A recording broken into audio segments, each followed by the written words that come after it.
We've been hearing our beauty experts share their skincare expertise on the show, but doesn't mean they haven't done some silly things to their skin. So we're going to dish on some stories, some of our skin stories with our experts. I'm going to start with mine. Mine was not, it wasn't a silly thing. It was a lesson for me. So my family has this thing about these marks on my face. Some of you call them freckles. Some of them, people call them moles because there are raised bits on my face as well. So because my family is so like, oh, you want clear skin, one of my uncles, who is a doctor, told me, go to this friend of mine and you can go and get them removed.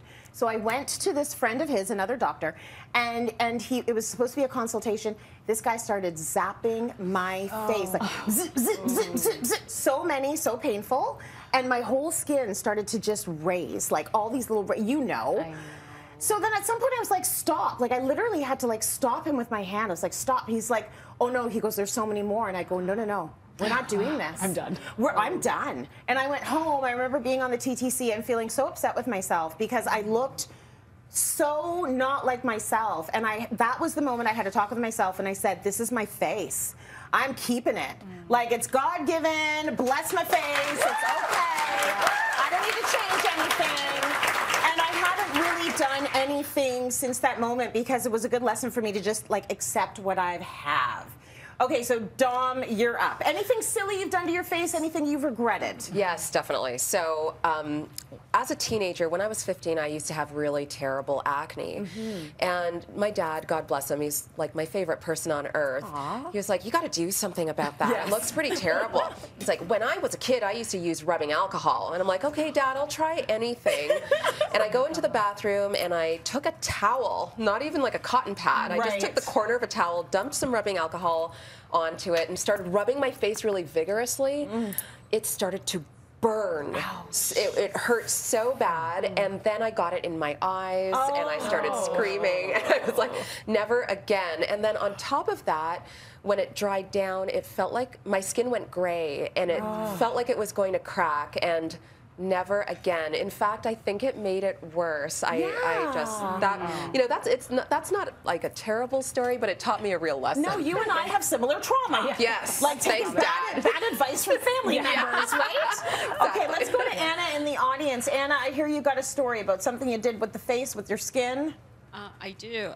So when I was, I think 19 or so, I used to have these bumps around my nose, and they would just wouldn't go away, and I would go to the doctor and I get stuff prescribed.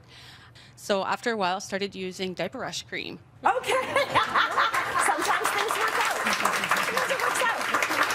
Shauna? Yes. Well, so I was at the Blue Lagoon years and years ago, and everyone is applying this really great clay on their faces. And so I was like, ooh, that sounds good. So I was like, where is this coming from? I was like, I'll just scoop some from the bottom of the Blue Lagoon. This is a nice one.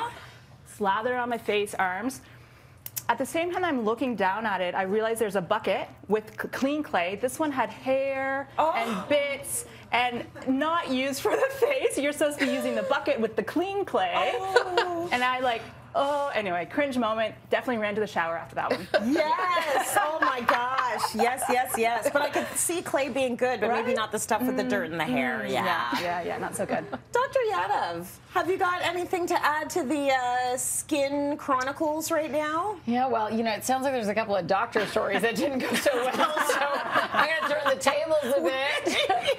Turn the tables a couple of social media stories, because I've covered a couple of trends on TikTok and social where people using, number one, period blood on their face. What? I know. Why? I know. Well, okay, so, you know, I think some of the Kardashians made this very popular, the idea of doing vampire facials. Yes. So in the office, we use blood. We spin it down, like you take it out, you spin it down, you concentrate it. Yeah. We call it PRP. And you can microneedle it, and you use those growth factors when you're doing a facial treatment. However, but what does it do, blood? Putting it back in your face? Well, in that setting, you're trying to use the growth factors, and you're trying to concentrate them. But period blood, not hygienic, not concentrated, weird to collect it, right? Right? I'd be like, where'd you get that from? I know. How'd you get that? How'd you get that? How'd you collect that? Okay. With a bit of and then there's another one. What's the other one? Semen facials. What? Oh, God. Like on purpose? Oh, no. Enzymes. times, so they say, enzymatic exfoliation. OMG. I know, but there are, you know, bacteria, viruses, you know, that are transmitted through these materials, and skincare is definitely a better solution. So that's my big piece of advice. So they'll actually go on TikTok and say this is what they've done, and you should try this too. Okay. All right, that's enough of that. Thank you all for sharing.